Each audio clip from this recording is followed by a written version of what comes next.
if you could give like one piece of advice to inspiring entrepreneurs out there, what do you think you would tell them? Well, I think the first thing is to be convinced that whatever you do, regardless what people think, if people believe in themselves and really put their heart to it, things will come. Today I'm here with the founder and president of resQme company, Laurent. I'm really excited to be able to interview him and get some deeper insight onto his startings with the company and how he feels about its progress and success. Thank you for being here with us tonight. Thank you, Asha. Okay, so we're going to get started by talking about kind of your background and how this came to be. So can you tell me a little bit about your journey before you started and founded resQme? Okay, so that was a long time ago. It was before you were born, actually. It was a time in the late 90s when a friend of mine was from Germany who had a product with a sailboat, and they thought it was a good business idea, which was a product called Life Hammer, and which I was aware of for many years because in Europe hammers are mandatory in every buses since 1982. Every public transportation have a hammer inside of the vehicle, transportation bus, tramway, underground, and so on.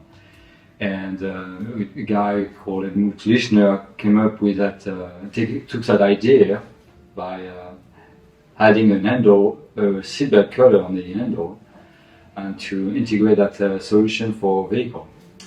And so I saw that product will have been commercialized many time ago, and I was shocked that it was not really implemented in the United States. So I started to build a company late 90s to and get the license right of that product. And a lot of media were interested in the solution because it was kind of really bringing a solution to a scenario of being trapped inside cars. So we started to sell it in different mail order catalogs, and we realized a few years later that a lot of people were putting that in glove compartment. Mm-hmm. Definitely.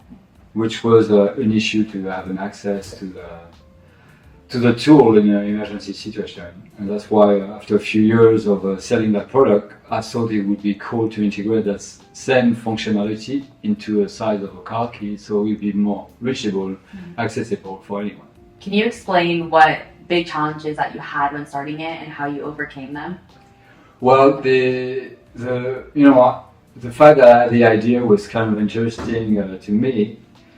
Because I shared that to the company that was making the Life Hammer at the time. That was back in 2001, and they were open to the idea, but they didn't want to develop it. They thought I had to come up with to the engineering, so I didn't know how to start it. But it was really I was very motivated to make it happen. And then suddenly a company called Tokyo Electronics reached out to me because 3 of them employees in Houston drowned in their car in a flood scenario, and so they wanted to buy the Life Hammer for their 15,000 employees. So when they reviewed the hammer, they liked the product, but they wanted to remain low key on that gesture to offer it to the employees. So they asked me if I had anything smaller. So I started to share with them the idea to integrate the Life Hammer solutions into a car key device, and more like a holding on the keys. And I told them it was on the pipeline, so I would come back to them whenever it was developed. And 2 years later, it was in 2003, 2 employees going to different shows, one in Florida, one in Vegas, and they find at the show the resQme product. And that's where I realized the product was already made from an idea I had, or someone got the same idea I had at the time. So I was a bit shocked, and I reached out to the company who was making it. They were from Indiana. The company was called Task Force Chips. It was a company that was very expert and well known in the fire industry to make fire nozzles. Mm-hmm. And they knew me when I reached out to them because they knew what I did with Life Hammer. And so I asked them if they were interested to negotiate the distribution all over the world of that resQme product, and they were pretty open. And so we started to come up with some distribution rights, and I asked them, hey, by the way, how did you come up with the idea? And they actually mentioned me that the product idea came up from a company called Tokyo Electronics.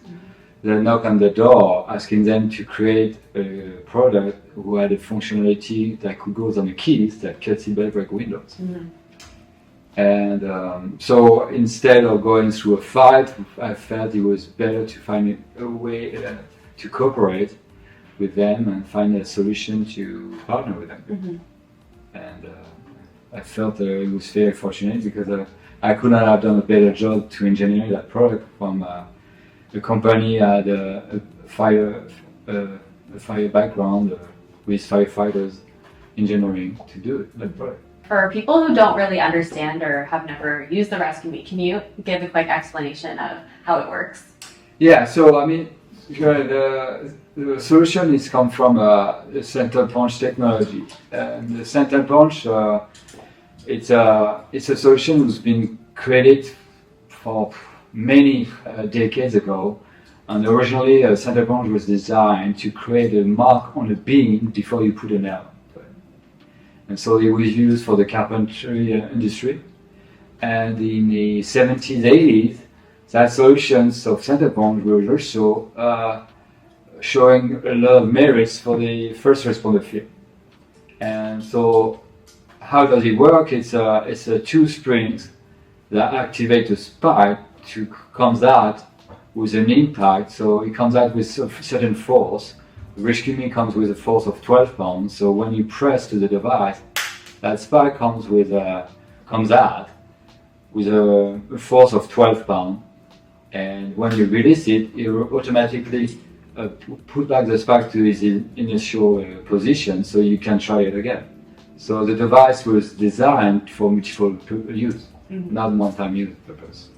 With the increasing awareness for safety kind of being more prioritized nowadays, how has the market for tools like this evolved, or how have you seen it kind of grow? So, resQme and Hammer seems to be an essential product in the car industry. It's been proven for many years because the resQme has saved thousands of lives so far since it's been around. And it's a scenario where cars have become more and more a tank to protect the passengers and drivers inside vehicle, but it becomes also a risk factors that they have a chance to get trapped inside. And nowadays cars have not integrated that product solution, safety solution, because it's not required. And I've never been into a lobbying type of mentality. I always thought it's a solution that really people need to make sense for their own safety to have that type of solutions. And so ideally people need to become more informed and learn and be curious about their own safety, so they know what to do in a scenario where they're going to need a product like that. For sure. And then do you think that you have any pieces of advice for people out there who have never even thought about carrying a tool like this? Well, most of the time resQme and a product like that, it's a scenario to use in a situation when you are witness of an accident. I mean, data shows that most of the drivers will have more chance to be witness of accident than being themselves into an accident. So the tool, as it was developed for first responder, proved again that it has a very good scenario to be a hero one day. You don't need to be a first responder, you can be yourself a hero one day of helping out someone. But in a situation where you are very unlucky and in a scenario you try yourself, yeah, it's important to have a product like that, because cars nowadays are more electrics oriented. So all the power windows are electrically functioning, and in the scenario of a collision, you would have to hope that things will still work, but in case it doesn't work, you have a solution to get you out. So how did you approach scaling the company from being like a startup initially to now having this established brand? Well, it's been a long route because my company now has been around for 26 years and more. So the company changed quite a bit of model because originally my company was a distributor, and the last 11 years we became a manufacturer because Task Force Tips was not interested anymore in producing that product, so they offered me the opportunity of taking over that manufacturing technology. So I became a manufacturer. The company became a manufacturer in 2013. So it was a new way of thinking, a new challenge, a reason for the company. So I decided to create a brand under resQme name. And that's the way the company also changed their name under resQme Inc. And it was, for me, a very good vision to really allocate time to really educate people in safety, being more a companion to their life versus something they don't want to think of. Mm-hmm. And so I created resQme brand to become a kind of like a pal, and being a scenario of being like drinking water. It's being safe. It's kind of a common sense to have, and so that's why we created colors on resQme, so people who identify the product tool with their own colors, and it worked out very well because people really responded very positively to that approach. Mm-hmm. And I created a foundation on the side, so I collaborate with a lot of safety experts in the field, and to help them out to spread out some safety awareness. And that's also a way for me to find a balance to pay it forward, to have a scenario where it's not only a reason to make money, but also to find ways to make people become more responsible of their own safety and the one of others. Mm-hmm. For sure. And I think the influx of positive response from the community has been really great. And obviously throughout the last couple of years, it's just been amazing, and the kind of push has been so great. What do you kind of see the next trajectory for the next 5 to 10 years of the company going? Like, what's your long-term vision?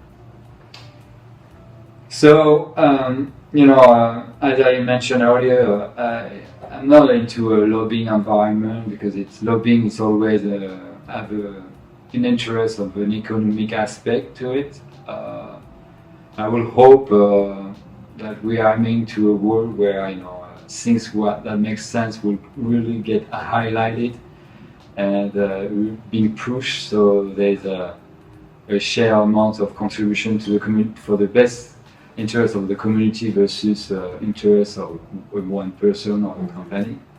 And I hope overall that we as resQme and other identity push people to become more and more responsible for themselves, mm-hmm. and not being feeling that they can rely on others to assist them. So my vision is to really kind of create an environment to influence people to become actors to their life and mm-hmm. not being passive about it. Being like such a strong leader and being somebody who's kind of leading this amazing company, what do you think has been so rewarding, and what kind of keeps you motivated as a leader? Well, it's kind of for me an interesting aspect because being a leader, it's harder one to take because I rather remain modest, but I don't think I could have done that alone. And so I'm very grateful with the team I've built over time because the success it's not done through one person. It's done through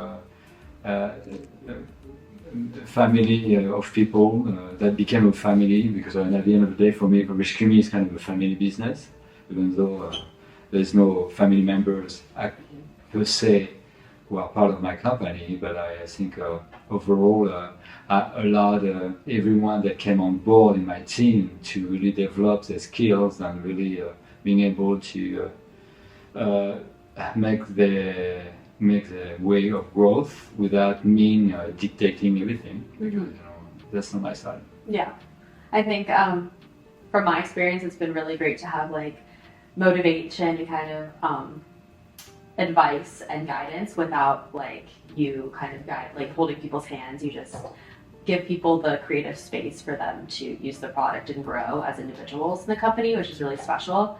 And if you could give like one piece of advice to aspiring entrepreneurs out there, what do you think you would tell them? Well, I think the first thing is to be convinced that whatever you do, regardless what people think, and believe it, and to have the confidence and believe in yourself. So you know, there's someone.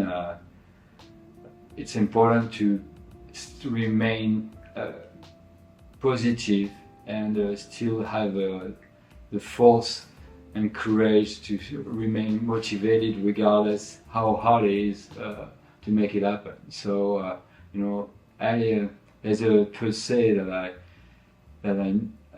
I use in France a lot was in French he said "À cœur vaillant, rien n'est impossible."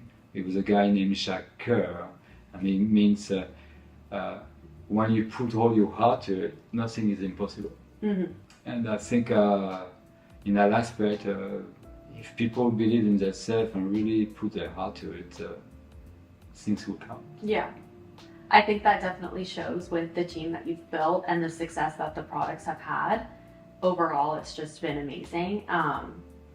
And thank you so much for answering the questions and giving us some more insight onto the background of the company and your story. It was really beneficial, and I think the audience will also enjoy kind of getting to know the face behind the brand that has been so successful. Thank you so much. Thank you for your attention.